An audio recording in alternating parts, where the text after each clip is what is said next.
Här var det Cornelis Vreeswijk som bröt in med Evert Taubes visa om snön på Fritiof Anderssons hatt och om knarret under hans klackar.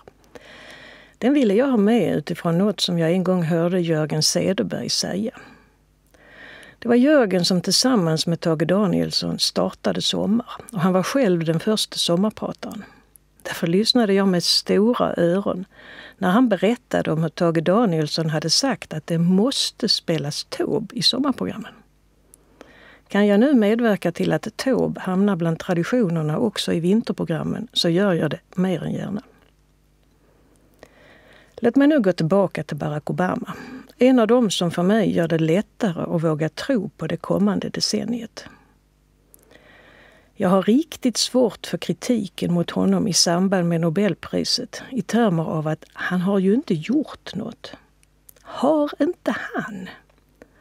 Han är ju en av dem som faktiskt har gjort allra mest genom att ta bort så mycket uppgivenhet och misstro och ingjuta så mycket beslutsamhet och mod i så många människor, bland annat i mig. Lika förlamande och genant som i mina ögon decenniet med Bush var. Lika upplyftande är de föreställningar som Obama för fram om hur saker och ting hänger samman. Kolla bara in de försök han gör att baxa utvecklingen åt rätt håll. Kolla in hur han nu faktiskt åtminstone nästan har fått igenom en första sjukvårdsreform. Och detta i USA med amerikaners rädsla för ett starkt samhälle. Den era som jag växte upp i, den präglades av 3 olika rollfigurer. Idégivaren, planeraren och arbetaren. De har nu hunnit bli delvis omoderna. Det finns inte längre så många egentliga arbetsuppgifter kvar.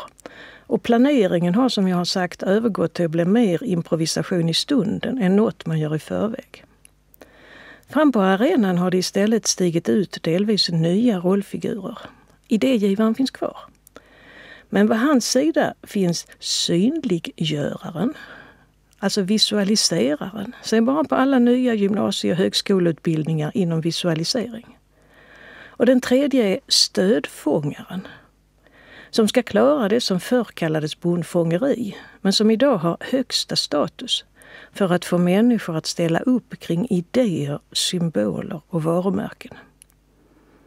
Det här är en känslig övergång.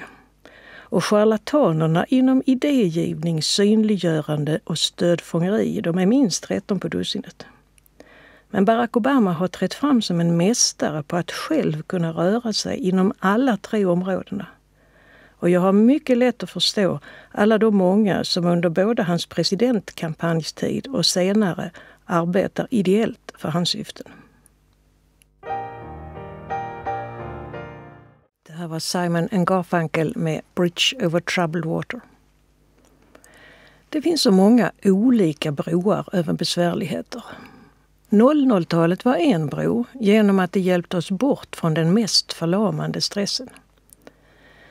Kanske kan det också visa sig som en bro genom att vi nu har genomlevt renässansen. Hur motbjudande den är så måste man ju först ha varit där och ha tagit sig igenom den innan man kan börja tröttna på den.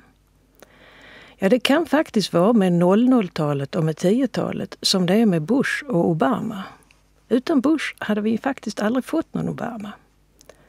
Men nu finns han här och han är den första som jag har sett som har förutsättningar att bli en samlande gestalt i den riktigt stora världs- och värdegemenskapen. Det kan komma fler. Men redan detta har gått från att tidigare inte ha sett någon som jag fullt ut litade på till att jag nu i alla fall kan se en. Det är stort. Från 0 till 1. Nu är jag tillbaka där som jag började, med just 0 och 1, alltså vid grundstenarna för den digitala världen.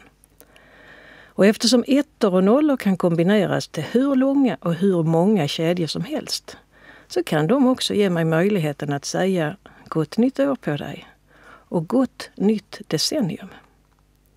Och det säger jag tillsammans med producenten Odd Clausen och teknikern Mattias Miselli. Och jag låter Lundaspexarna få allra sista i dagens Vinter i P1 med sin totalfinal ur Bonifatius. Ja, medger att vår renässans var den bäst.